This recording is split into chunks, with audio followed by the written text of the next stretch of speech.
Hey YouTube, how's it going? I'm Devesh and today on my channel Sylvia Cinema, I'm going to review this week's release, The Girl in the Spider's Web. The Girl in the Spider's Web is both a soft reboot as well as a sequel to the David Fincher directed 2011 film, The Girl with the Dragon Tattoo. I call it a soft reboot because while this film can be considered as a continuation to The Girl with the Dragon Tattoo, nearly everything else is different about this one, including a completely different set of cast. So while the first film starred Rooney Mara as the punkish anti-authoritarian hacker Lisbeth Salander and Daniel Craig as a partner-cum-lover Mikael Blomkvist, here we have the crown actress Claire Foy and Sverrir Gudnason taking over the reins from Rooney Mara and Daniel Craig respectively. Now if you are a fan of the first film, then you'll probably end up getting disappointed with this one, and I'll tell you why. In the first film, Lisbeth Salander's appeal as a character arose from a combination of vulnerability and ruthless competence. Lisbeth could hack into any machine, crack any code, and when necessary, met out righteous punitive violence. But we also know that horrible things had happened to her earlier in life that explained her anger and proud isolation. The second film, however, has none of the complexities of the first film,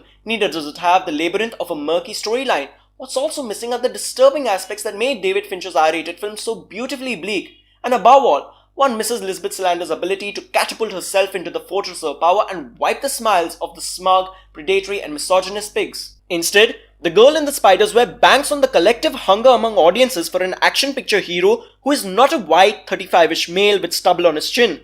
Such characters have always been effective, but they often seem to be on loan from other films. Thin, stark, haunted with a look that combines goth with a devil-may-care attitude, Claire Foy does make for a convincing female James Bond action figure, and while she never reaches the brilliance of Rooney Mara, she makes the character of Lisbeth Salander her own with her immense ability to convey depths of emotion on screen without having a lot of lines herself. So while the film strips away all these tiny little facets that make Lisbeth Salander such a fascinating character, its slick action sequences provide a heady adrenaline rush, which combined with cinematographer Pedro Luke's striking camera work, captures the Nordic Icelands of Sweden with an eye-popping palette of blacks, whites, silvers and moody greys. Director Fede Alvarez takes advantage of the current Me Too climate by relegating all the male characters into the background, so that his female characters are no longer servicing another man's tale.